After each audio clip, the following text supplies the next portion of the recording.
নমস্কার, নিউজ 18 বাংলায় স্বাগত। জেলা থেকে সরাসরি নিয়ে আপনাদের সঙ্গে রয়েছে আমি শর্মিষ্ঠা। বিধ্বংসী আগুনের ছবি দেখছেন এবং এই ছবি নোনা পুকুরে। শীতকালে এই আগুন যথেষ্ট দ্রুততার সঙ্গে ছড়িয়ে পড়ার একটা আশঙ্কা ছিল, যদিও এখনো পর্যন্ত যা জানা যাচ্ছে যে এই আগুনকে অনেকটাই নিয়ন্ত্রণ করা সম্ভব হয়েছে এবং এখনকার এই মুহূর্তের পরিস্থিতি আমাদের প্রতিনিধি জানাবেন। তবে এই যে বাড়িটিতে আগুন লেগে গিয়েছে সেই বাড়িটিতে 5 জনকে ইতিমধ্যেই উদ্ধার করা সম্ভব হয়েছে, তবে আরো কেউ কি আটকে রয়েছে সেই বিষয়টি কিন্তু খতিয়ে দেখা হচ্ছে। ইতিমধ্যে দমকলের 6টি ইঞ্জিন ঘটনাস্থলে পৌঁছে গিয়েছে। ঘটনাস্থলে দমকল মন্ত্রী সুজিত বসু তিনি পুরো বিষয়টি খতিয়ে দেখছেন।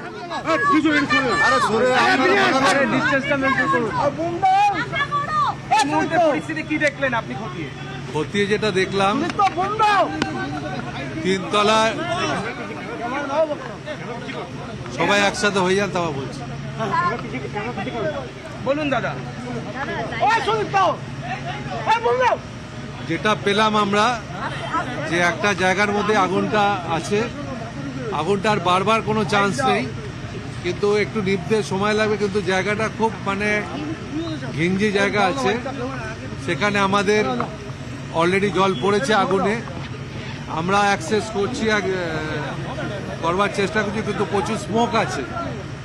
আর যেটা লোকজন ছিল 5 জন, মিস্টার গুড্ডুর ফ্যামিলি ছিল 5 জনকে উদ্ধার করা হয়েছে। ওরা বলছে 5 জনই ছিল, যারা এখানকার স্থানীয় বাসিন্দা তারা বলছে 5 জনই ছিল। আমাদের লোকেদেরও রিপোর্ট 5 জনকে আমরা উদ্ধার করেছি। তার মধ্যে 2 জন শিশু ছিল, 1 জন মহিলা ছিল, 2 জন পুরুষ মানুষ। কি থেকে আগুন, তো এটাতে এক্ষুনি বলা সম্ভব না। আফটার এনকোয়ারি, আফটার ফরেন্সিক আমরা বলে দিতে পারবো কি থেকে আগুন হয়েছে। এখনো পর্যন্ত 5টা ইঞ্জিন কাজ করছে, আমরা আরো 3টে ইঞ্জিন দেখেছি। আর জলের কোনো অসুবিধা নেই, কাজ চলছে আমাদের। দেখুন, একটা পুরনো বাড়ি, এখানে কারখানা ছিল কি রেসিডেন্সিয়াল ছিল সেটা বলা মুশকিল, কিন্তু 5 জন পরিবার ছিল ঘরের মধ্যে, এটুকু বলতে পারি।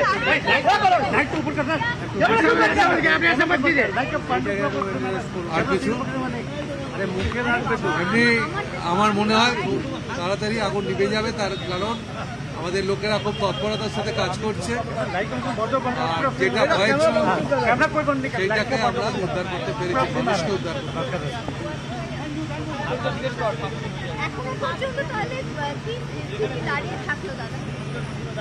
এখন পর্যন্ত আগুনটা আছে, আগুনটা যতক্ষণ না নিভছে আমরা এখানে কাজ করে যাবো। আমাদের লোকেরা কাজ করছে, আগুনটা যতক্ষণ না নিভছে, এবং কালকে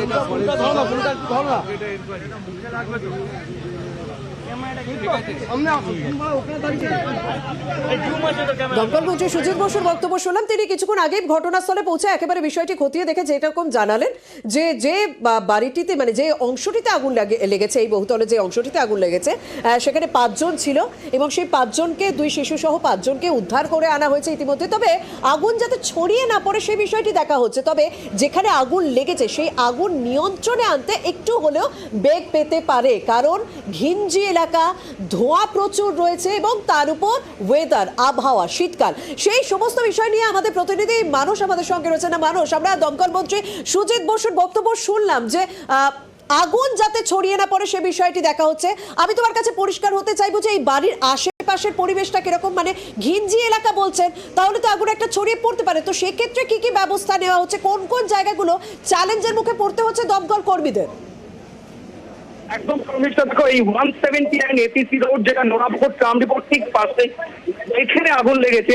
সেই বিল্ডিং এর 3rd ফ্লোরে আগুন লেগেছিল, যেখান থেকে আগুন ছড়ায় সেটা কিন্তু সত্যি অত্যন্ত ঘিঞ্জি, কারণ বিল্ডিং এর প্রবেশের পথ অত্যন্ত সরু এবং তার যে পাশের বিল্ডিং যেখান থেকে দমকল কর্মীরা জল দিয়ে আগুন নেভানোর চেষ্টা করছে, যেখান যে মন্ত্রী সুজিত বসু দিয়েছিলেন সেটাও কিন্তু অত্যন্ত স্বল্প পরিসর। সুতরাং আগুন নেভানোর ক্ষেত্রে এই মুহূর্তে প্রথম প্রতিবন্ধকতা হচ্ছে অত্যন্ত ঘিঞ্জি এবং সরু জায়গা, পরপর কমার্শিয়াল বিল্ডিং, এবং এই বিল্ডিং গুলোর ওপরে রেসিডেন্সিয়াল ছিল, কিন্তু সেগুলোকে কমার্শিয়াল পারপাসে ব্যবহার করা হয়, কারখানার কাজে ব্যবহার করা হয়। সেখানেই মানুষ আটকে ছিল, যেখানে 5 জনকে নিরাপদে নামিয়ে আনা হয়েছে, যেখানে শিশুরাও ছিল।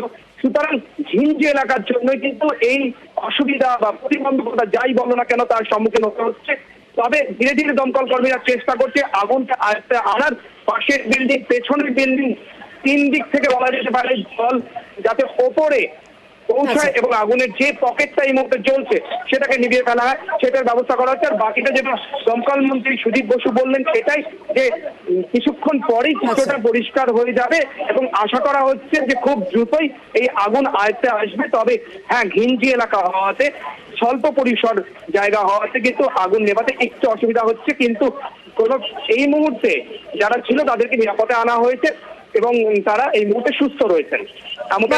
মানুষ সেই জায়গাটাতেই জানতে চাইবো, সত্যি ঘিঞ্জি এলাকা হওয়ায় একটা তো চ্যালেঞ্জের মুখে পড়তে হচ্ছে। তুমি যেমনটা বলে যে এই বিল্ডিং এর পেছন দিক থেকে দুদিক থেকে জল দেওয়া হচ্ছে যাতে ওই পকেট ফায়ারটাকেও নিয়ন্ত্রণে আনা যায়, তার উপর আবহাওয়া শুষ্ক রয়েছে, তাই একটু আগুন থেকে খুব দ্রুততার সঙ্গে তা ছড়িয়ে পড়ে। তুমি বলছিলে আশেপাশে কারখানা রয়েছে, এমনকি দমকল মন্ত্রী সুজিত বসু তিনিও বললেন যে আশেপাশে কারখানা রয়েছে। তাহলে তো যদি এই আগুন নিয়ন্ত্রণ করা না সম্ভব হয়, যদি একটু হলেও ভুল হয়ে যায়, কোথাও আগুন ছড়িয়ে পড়ে, তাহলে তো একটা বিশাল ভয়ানক পরিস্থিতি তৈরি হতে পারে। মানে কারখানা মানে দাহ্য বস্তু থাকতে পারে, সে কারণে তো একটা আগুন ভয়াবহ পরিস্থিতি নিতে পারে। সেই দিকটা আলোকপাত দিয়ে কি বললেন দমকল মন্ত্রী সুজিত বসু?